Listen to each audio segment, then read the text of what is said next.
Manchester United 2, Liverpool 2. Yeah, man, we got the draw in it. I'm happy with the result.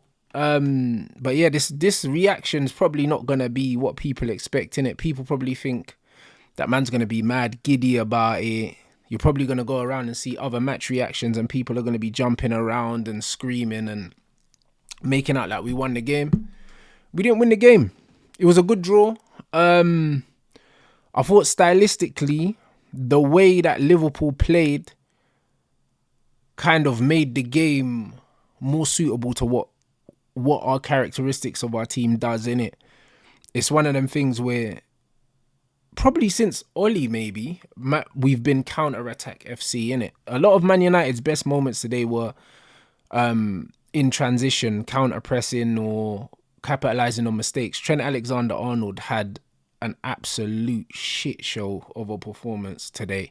And that right-hand side of Liverpool's was where we got the majority of our joy. And we probably should have capitalised a little bit more on his shitness, bro, because he's an absolute scrub. I've said it a million times. The guy's rubbish. He's a centre mid that's not good enough to play centre mid, and he's playing in defence. The geezer can't defend. Do you know what I'm saying? And this is what it is. And on top of that, yeah, when you put pressure on the ball, he just hoofs it, bro. And the amount of times he hoofed the ball into the midfield and we transitioned and we actually got behind Liverpool, that we really should have done better in it. And this is where the quality comes into it. Dalot probably had one of his better games, yeah, under this manager at left wing back. But if we had a natural left-footed player getting in the positions that Dalot gets into, and also a more attack-minded player, then we punish Liverpool, innit? The cross for the header that Ahmad, people are saying Ahmad should have done better. The cross was behind Ahmad. He got there too early. And also the cross was in the air. If he's a natural left footer, he crosses it across the floor, Ahmad taps it in. That's it. Like literally, the goal that Ahmad scored from the Garnacho cross on the floor was the kind of goal that we should have scored from that Dalot situation if the ball from Dalot's across the floor. That's it. So lack of quality in that left-hand side is the reason why we didn't do more damage. Like even Bruno getting moved into the 8, Garnacho coming on the left. The reason why Garnacho impacted the game is because he gave us an outlet on the left-hand side that Bruno doesn't give us in the 10. Don't want to see Bruno in the left 10, bro. He's not good there.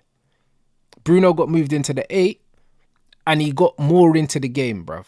And even when he plays in the left, when he plays in the 10, he plays in the 8 anyway. He's got no positional discipline. He drops into the midfield and plays in the 8 anyway. But then we've got no outlet on the left and it's just Dalot by himself. So the areas that we need to address, like I said before, left wing back, left 10. We need more quality in both of those positions before people start telling me about we need this striker, we need this midfielder.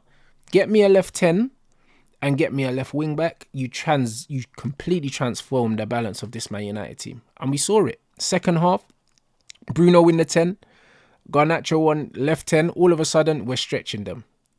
That's all it took. I think we were unlucky. People are saying, people are talking about De Ligt. I thought De Ligt was good today. The first goal, can't really do nothing about that. He got absolutely cooked by Gakpo. It's a great fake shot. If De Ligt doesn't stick his foot out, man are saying, De Ligt hasn't tried to block it. He did. He got chopped, but it happens, innit? It happens. Same thing happened to Dalot against Arsenal with Gabby Jesus, bro. When you're rushing to make that last-ditch challenge, it's an all or nothing. You know what I mean? You have to throw your body at it and pray, innit? And Gakpo took the goal very well. Second goal, never a penalty, mate. You know what I'm saying? The ball's diverted onto his hand, yeah, from 3 yards away. There's nothing he can do about it, innit? Like, the game's gone when they're giving handballs for that. Like, the player can do nothing. What's he meant to do? Have his hands in his pocket? So, for me, just unlucky. But then, remember, Onana made a very good save in the first half with his legs. So, we still could have conceded a few goals anyway in the game. Like, do you know what I mean? So, as much as we were better today, Liverpool still had opportunities to score as well, innit? So, just because they didn't, we don't need to pretend that like we were all over them. Like, it wasn't that. I think it was quite a balanced game. I think both teams did some good things. Both teams weren't at their best. But compared to how we've been playing, this is a bit more like it. But remember, we beat Man City. The reason why I beat Man City again, Man City are the main protagonists, yeah? And when teams want to dominate the ball and take the game to us, we're better. We've been that way under Oli. We used to counter-attack and beat teams under Oli. We used to counter-attack and beat teams under Ten Hag. This team, yeah, this squad of players is better when they don't have the ball, because technically we're not very good, innit? Like, this is the honest truth. Kobie Mainoo can't play in the 10, innit? I mean in the 8, sorry. Like, people are saying, oh, Kobie's not a 10. In this system, he's a 10. Whether you think he's a 10 or not, even though he is, in this system, he definitely is, because he doesn't have the range of passing and the positional awareness of an Eriksen or a Casemiro or anyone else. And he doesn't have the robustness and the energy of a Bruno Fernandes in there. Like, Bruno's not the most press-resistant player, but at least he runs and he gets stuck in. Kobie's not that kind of player. Kobie's good in tight situations, and he's also good when he doesn't have a lot of time on the ball, when he's getting the ball in tight areas and wriggling through.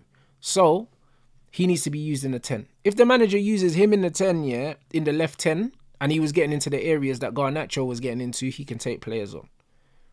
So, I would still like to see him in the left 10, even though I don't think the manager's going to do that. Rasmus Hojlund. How the hell did we see 85 minutes? Brother, might as well be 85 million. How do we see 85 minutes of that absolute scrub? At this point, yeah, if you're a Man United supporter, yeah, and you actually think that there's any value in this footballer, literally, I think you should take up another sport. Honestly. He has no outstanding attributes. None whatsoever, bro. Do you know what I'm saying? This guy is awful. We watched him do nothing for 85 minutes. Zirkzee came on for about, 7-8 minutes? Give or take. Maybe 10 minutes with added time. And did way more in 10 minutes, yeah, than Hojlund done in 85 minutes. At least he was linking up the play, getting onto the ball, bringing his teammates into the game, and being the extra man. For me, the fact that the manager he's actually persevering with Hojlund in the number 9, that's a decision that I can't get behind, bro. Because there's no way, yeah, that playing Rasmus Hojlund is better for the team, yeah, than playing Joshua Zirkzee, bro. Whether or not, yeah, man are talking about maybe he's not the profile he wants. Bro, it's not about profiles sometimes. Pick your best players, innit? Like, brother, that's how, you see when you're in a rut, pick your best footballers. That's what you need to do. Like, man can talk about profiles all you want, bro. Like, we need to keep the ball and we need players that are intelligent. This manager talks about decision making and saying that these players are international players, I shouldn't have to coach decision making. Well, brother, pick your best players, bro, and then you won't need to coach as much, innit? Like, Zirkzee played at Bologna. They play a pressing system. Motta plays a pressing system. So he can press. He has pressed. He's been the lone striker in that system. He can play that system, bro. Rasmus Hojlund doesn't help us defensively and he doesn't help us offensively. He's useless, bro. And he had a 1v1. Everyone talks about how clinical he is and he hit it straight at the goalkeeper. So I don't want to hear all that. If you're still of the opinion that Rasmus Hojlund can improve, like, I implore you to take up another sport, honestly, because it's not going to happen. So when I look at this game today, this is the bare minimum that we should be expecting from Manchester United, if we're being honest. In one-off games, yeah, we can always be problems for people. The lack of consistency comes from the lack of a consistent starting lineup being picked at the moment. Obviously, the lack of quality as well. But this is the minimum that we should expect. Away from home against the Big Six, yeah, make a good account of yourself, which we did. We got a draw, which is a good draw. But we shouldn't be celebrating draws like we won the game. We didn't win the game. Do you know what I mean? We done some things well today. There's some things that we need to improve on. But this is more like it. This is a lot more like it. But we're still, 13th, 14th in the league. Do you know what I'm saying? I don't want to see man getting giddy and celebrating a draw like it's a win because we expected to lose 6-7-0, bro. Like, nah, that's not it. The same way I see man saying, "Oh yeah, Bruno was really good today." But then they're saying 7 out of 10, bro. 7 out of 10. Saying a 7 out of 10 is good for Bruno, yeah, is like, what does that even mean, bro? That's like saying, yeah, you're tall for a midget, bro. It's like, no, a 7 out of 10 isn't a man of the match performance. It's not. That should be the bare minimum that we expect from every Manchester United player, bro. Like, let's not sensationalize certain things because our standards are in the bin. Like, let's not do them. Like, let's be balanced. This was a decent performance today.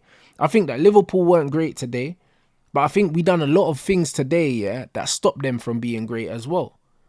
But then on the flip side, I've watched a lot of Liverpool this season, and a lot of the games, they're not great, but they score at the right time, and they capitalize on the momentum that they have. And today we didn't allow them to do that. Ugarte did well at breaking up the play, but also our deep defensive line meant that we were just outnumbering them in attacking areas, and they didn't really have the quality to play through us when we defended deep. That's it. The goal that they scored from Gakpo, they caught us in transition, and then the penalty is the penalty. It's just a bit of luck. But on the whole, when we were defending deep and then countering, we looked more dangerous. But that's been the same. That's been the case since Ole Gunnar Solskjaer. This is like, on paper, this is a typical Man United performance. A typical Man United performance. Some of our best performances against the biggest teams have been counter-attack. And that's kind of what today was.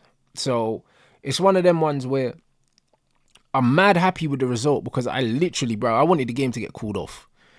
I wanted the game to get called off because I thought we were going to get I thought it was going to be a red wedding thing. That's what I thought it was going to be. So I was happy to see the game get called off. And it didn't. And we gave a good account of ourselves. But we need to build on this shit now. We've got a week now, no football, and then we've got Arsenal on Sunday. I've been saying it before, bro. I expect us to beat Arsenal in the FA Cup. Because again, in one-off games, we can beat anyone. Away from home, we seem to be better away from home than at home. You know why? Because the pressure's not on us to play. The pressure's not on us to play. Away from home, we can kind of sit back, soak up. We can soak up pressure and we can kind of hit teams on the break. So I expect us to beat Arsenal. Now, I mean, we lost there already in the league, and I believe that we beat them on the weekend in the cup. And even if we beat them in the cup, again, so what, bruv? We're on a losing streak, bro. Like, we've lost 6. We've lost 6 out of 9. 6 losses, 3 wins. We need to get into a winning trajectory. So even if we beat Arsenal on the weekend, I don't care. Then we need to win the next Premier League game and the one after that and the one after that. Like, we got so much to do, innit? Do you know what I mean? So I'm happy we got the point, but I'm not over the moon that we got the point. Like, we still need to do better. Fundamentally, there's still things I want to see the manager do. There's still, like, again, Bruno's blatantly better in the 8. Just play him in the 8 now, bro. I don't want to see Bruno in the 10 again. This guy was doing a Rabona under no pressure, straight into the goalkeeper's hands. Like, I don't want this guy in the number 10, bro. He's not creative. He's not creative, bro. Do you know what I'm saying? Like, keep him out of there. Just from sheer volume, he's going to get stats, but he ain't a 10 in it. Kobie Mainoo can't play in the double pivot in this team, bro. Like, he's going to have the fan base turning on him, bro, because Kobie's not playing well at the moment. So there's little basic things that I think that we can just do in it to make us a better team, and then I'll be a bit happier. But all in all, yeah, like, good result today. I think when the manager gets his players, I think we can really judge, like, we can really judge him in it because he hasn't got his players, but there's still things he can do better. You know what I mean? And shout out Alessandro for the finish as well, bro. Like, I didn't even want him starting this game. Lenny Euro, when he came on, bruv, he's shown why we paid what we paid and why he's rated. But Alessandro absolutely ripped that. Do you know what I mean? So it's one of them. Shout at him, bro, because, do you know what I mean? A lot of men have been onto him this season, including me, for his performances defensively. He's been rubbish, innit? But today, do you know what I mean? Man hit a chicken zinger, bro. So, do you know what I mean? All in all, like I said, guys, happy with the result, but I'm not getting giddy. Like, we still got a lot of work to do. So we'll take this draw. We'll enjoy the draw. Do you know what I'm saying? But listen, we're not out of the woods, bruv. We're not out of the woods yet.